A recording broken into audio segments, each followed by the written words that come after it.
तो आदाब नमस्कार, एक बार फिर स्वागत है आपका क्राइम मिस्ट्री हिस्ट्री शो में। मैं आपका होस्ट दानिश। उम्मीद करता हूँ आप सब लोग खैरियत से होंगे, अपना ख्याल रख रहे होंगे, अपनों का ख्याल रख रहे होंगे।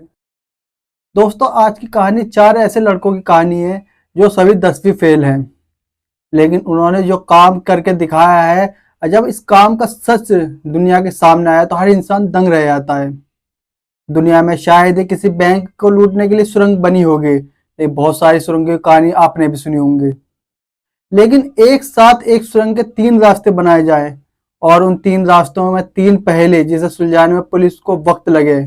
और जब पहेली सामने आई तो पुलिस भी हैरान। पुलिस भी कहती है कि क्या सोच है इन लड़कों की जिन्होंने ये कारनामा करके दिखाया। ये कहानी यूपी के 4 लड़कों की है और इन 4 लड़कों में इनका बॉस होता है, उसका नाम होता है अमन खान। ये अमन खान नाम का लड़का बुलंदशहर का रहने वाला था। कोई क्रिमिनल बैकग्राउंड था नहीं इसका, लेकिन इसके ऊपर कर्जदारी बहुत थी। इसने लोगों से उधार बहुत ले रखा था, जो इसके तकाजे के लोग इसके पास आते रहते थे। जब ये लोगों के पैसे नहीं दे पाया उधार के, तब इसे लगा कि अब कुछ करना चाहिए, कोई बड़ा हाथ मारना चाहिए, पर कैसे। और यही बात उसकी सोच शुरू होती है। इसी चीज से उसकी एक नई सोच की शुरुआत होती है। बहुत सोचता है, उसके बाद वो बुलंदशहर से बाहर निकलता है। फिर वो कभी दिल्ली, कभी मुंबई और कभी किसी शहर, कभी किसी शहर घूमता रहता है, लेकिन अभी तक उसे उसका ये पता नहीं था उसे करना क्या, उसे उसकी मंजिल नहीं मिली थी। और आखिर में वो पहुंचता है जयपुर। जयपुर जाने के बाद भी वो भटकता ही रहता है, सोचता है कि क्या करना है और कैसे करना है। जयपुर में एक जगह है अम्बाबाड़ी, वहां एक सब्जी मंडी है। उसी रास्ते से गुजरते वक्त उसे लगा कि उसकी मंजिल उसे मिल गई। यह जगह एक मार्केट थी, यहाँ कोई रुकता नहीं था रात में। सुबह लोग आते थे अपने काम पर और रात में चले जाते थे। रात में यहाँ कोई रुकता नहीं था, एकदम सूम सन्नाटे जगह थी। रात में बिल्कुल अंधेरा, तन्हा होती थी, सूम होती थी बहुत ज्यादा इस जगह पर। अब अमन उस मंडी को देखने लगा और उसकी नजर अचानक एक बैंक पर पड़ी। बैंक था SBI, state bank of India. फिर उसने बैंक के आसपास भी देखना शुरू किया तो उसे एक ज्वेलरी शॉप दिखाई पड़ती है। और देखा उसने तो एक और बैंक दिखा उसे, सेंट्रल बैंक ऑफ इंडिया। मतलब ये सारी चीजें आपस में ही इर्द गिर्द मौजूद थी, सारी चीजें एक दूसरे के आसपास थी, कुछ कुछ दरमियान के फासले पर। ये सब चीजें देखने के बाद उसे एक आइडिया आता है, लेकिन पहले वो अपने गांव जाता है बुलंदशहर, अपने 3 दोस्तों के पास, जिन्हें वो प्लान बताता है। जब वो अपने दोस्तों को प्लान बताता है तो दोस्त इस तक काम के लिए तैयार नहीं होते हैं और कहते हैं कि इसमें फिर जो होता है अमन, वो कहता है कि इसमें कोई खतरा नहीं है और हाथ लंबा मारेंगे। जो 3 दोस्त होते हैं उन्हें ही पैसों की जरूरत होती है, क्योंकि वो भी कर्जदारी में डूबे हुए होते हैं। एंड वो तीनों दोस्त भी इसके तैयार हो जाते हैं।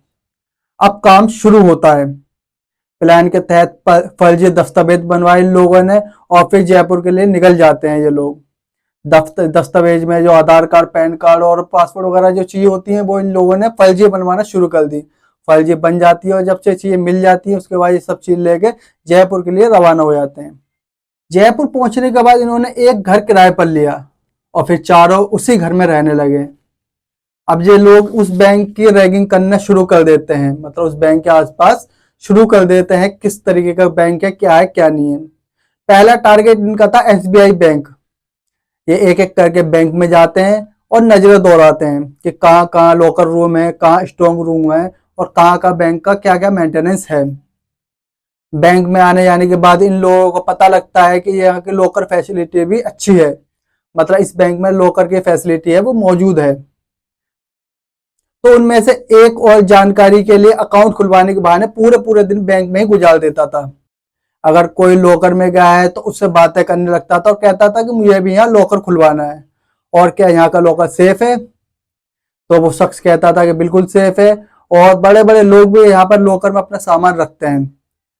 अब जो शख्स होता है वो पूरी तरीके से बात समझ जाता है, इन चारों में से लड़का होता है वो पूरी बात समझ जाता है। अब बैंक की जानकारी पूरी तरीके से हासिल हो गई थी और लोकेशन भी एक बाजार की थी। अब प्लान का सेकंड पार्ट शुरू होता है। वो बैंक के करीब 300 मीटर के दूर पर एक शॉप ढूंढते हैं जो किराए पर मिल जाए, और शॉप भी ऐसी चाहिए थी कि जो बेसमेंट में हो या जिसके नीचे बेसमेंट हो। मतलब या तो शॉप बेसमेंट के अंदर हो या फिर शॉप के नीचे एक बेसमेंट हो।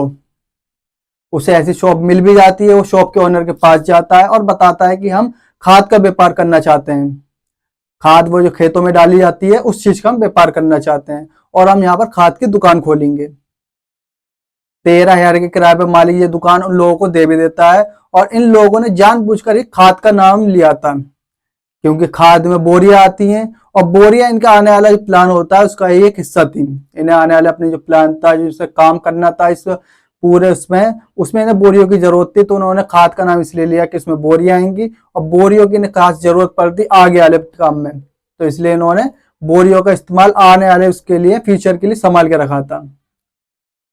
अब दुकान ले ली, दुकान पर बैठे भी, लेकिन चारों तरफ नजर घुमाते रहते थे। सुबह किस टाइम लोग आते हैं, कब मार्केट में सन्नाटा होता है, ये सारे छोटे छोटे पॉइंट वो नोट करते रहते थे। अब ये सब मिलकर घर पर ही एक प्लान बनाते हैं। अब हर काम ये बड़ी बारीकी से लेकर चल रहे थे। भले ही 10वीं फेल थे, लेकिन बहुत चौकन्ने थे, बहुत शातिर दिमाग के थे ये चारों लड़के। अभी अपना आगे का काम शुरू करते हैं। अपनी दुकान के 10 फीट नीचे गड्ढा करना था इन लोगों को। इन्होंने खुदाई का काम भी शुरू कर दिया। सुबह आते ही गड्ढा करना शुरू कर देते थे। खुदाई करने के बाद जो मिट्टी निकलती थी वो खाद की जो बोरियां थी उन्हीं बोरियों में इकट्ठा कर कर रखते थे। मैंने आपको बताया था कि बोरियां इनके काम में आएंगी। देखो इस काम में आ रही थी बोरियां की, जो गड्ढा होगा तो उसमें मिट्टी निकलेगी और मिट्टी भरने के लिए कोई चीज तो चाहिए, तो इन्होंने उन बोरियों का इस्तेमाल करा है जो खाद के लिए कहकर दुकान ली थी। अब उन खाद की बोरियों में उन्होंने मिट्टी भरी और जब मिट्टी इनके पास इकट्ठी हो जाती थी, मतलब बहुत सारी मिट्टी इकट्ठे हो गए, तो एक बैटरी रिक्शा रोकते थे और बैटरी रिक्शे में बैठ के सुनसान जगह पर उन बोरियों को ले आकर मिट्टी को फेंक देते थे। करीब 4.5 महीने की खुदाई का काम चलता है, लेकिन इन्हें खुदाई के दौरान दो बहुत बड़े इश्यू पेश आ रहे थे। एक तो यह कि दुकान में कई बार ग्राहक का आना जाना लगा रहता था। अब दुकान के नीचे खुदाई का काम चल रहा है तो डर था कहीं किसी को आवाज ना सुन ले कोई किसी तरीके की कि नीचे खुदाई का काम चल रहा है, तो उसके लिए भी इन लोगों ने सिग्नल बना रखा था। ये लोग हमेशा अपने आसपास कंपास रखते थे, डायरेक्शन सही रहे इसलिए। मतलब ये नीचे गड्ढा कर रहे हैं तो गड्ढे में जब वो जा रहे हैं तो उसमें कंपास लेकर जाते थे, ताकि जो इनकी डायरेक्शन है वो बिल्कुल सीधी रहे, ये इधर उधर ना भटक पाए। इतनी शातिर प्लानिंग थी इन लोगों की। इनकी पूरी प्लानिंग ये थी कि 26 जनवरी जो अभी बीता है, बीते रोज पिछले हफ्ते 26 जनवरी फ्राइडे की थी। 26 जनवरी की सरकारी छुट्टी, शनिवार का सेकंड सैटरडे और फिर संडे का, मतलब 3 दिन की बैंक की छुट्टी। अब इन लोगों ने इन्हीं 3 दिन के हिसाब से अपने जो प्लान शुरू करा था खुदाई का काम, वो इन्हीं 3 दिन के हिसाब से शुरू करा था। स्टेट बैंक ऑफ इंडिया से महज 12 मीटर की दूरी तक खुदाई हो चुकी थी। शायद अगले 24 से 36 घंटे में लोग वो भी कर लेते और सीधे स्टेट बैंक के नीचे होते और लॉकर रूम के अंदर। लेकिन 26 जनवरी से एक दिन पहले, यानी कि बृहस्पतिवार की सुबह सुबह, मंडी में एक आलू से भरे 3-4 टोली आते हैं, ट्रैक्टर कह लीजिए आप। इत्तेफाक से वो ट्रैक्टर थोड़ी दूर गया तो उसका एक टायर गड्ढे में जाके फंस गया। अब ड्राइवर उतरता है और पहिया गड्ढे से निकालने की कोशिश करता है, लेकिन वो जितनी मिट्टी हटा रहा था टायर उतने नीचे धंसने लगा और पूरा ट्रैक्टर एक तरीके से उस जगह जाके धंस जाता है। अब ट्रैक्टर निकालने के लिए बकायदा एक क्रेन बुलाई जाती है, क्योंकि ट्रैक्टर पूरा गड्ढे में धंस चुका था और वहां पर बहुत सारी भीड़ भी लग गई थी, जाम भी हो गया था, क्योंकि मेन मार्केट का एरिया था और एक गाड़ी का रुकना मतलब पूरी मार्केट का जाम हो जाना। अब जब मेन मार्केट में जाम होगा तो पता चलेगा कि क्या परेशानी है। जब परेशानी का पता लगा तो उसके लिए आनंद फानन में फिर क्रेन का इंतजाम किया गया, क्योंकि क्रेन आएगी जब भी ट्रैक्टर निकलेगा, अपना सारा धंधा लोगों का चौपट हो जाता।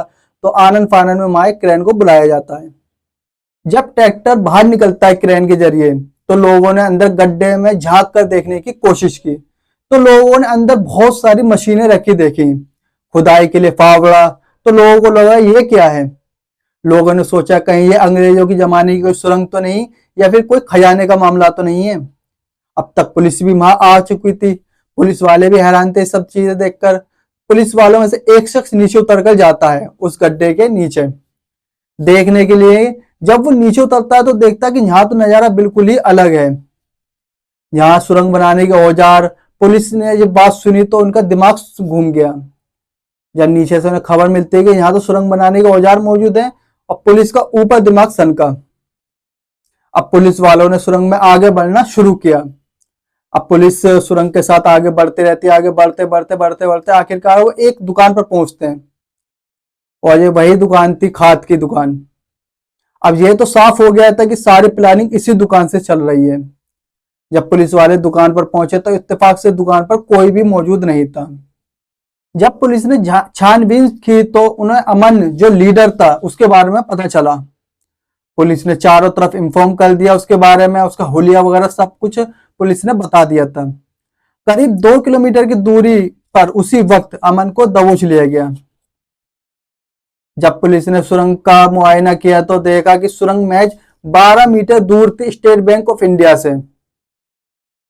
जब पुलिस ने अमन से पूछताछ की तो उसने बताया कि हमने देखा है कि सुरंग के रास्ते बहुत सारी चोरियां हुई हैं, हम भी ऐसी प्लानिंग करके चोरी करना चाहते थे। तो दोस्तों, कैसे एक आलू की ट्रॉली ने इतनी बड़ी प्लानिंग को बर्बाद कर दिया। जो इनका लीडर था अमन, वो पकड़ा गया है और बाकी अमन के 3 दोस्त थे वो अब भी फरार हैं। ये स्टोरी बीते रोज 26 जनवरी की थी। अगर इसके बारे में आपके पास कोई और डिटेल है तो मुझसे जरूर शेयर कर सकते हैं। उम्मीद करता हूँ आप लोगों को स्टोरी पसंद आई होगी। अगर स्टोरी पसंद आई हो तो वीडियो लाइक करें, चैनल सब्सक्राइब करें और ऐसी इंटरेस्टिंग कहानी सुनने के लिए हमारे साथ जुड़े रहें। अब मिलते हैं कल अगली कहानी में, जब तक के लिए धन्यवाद।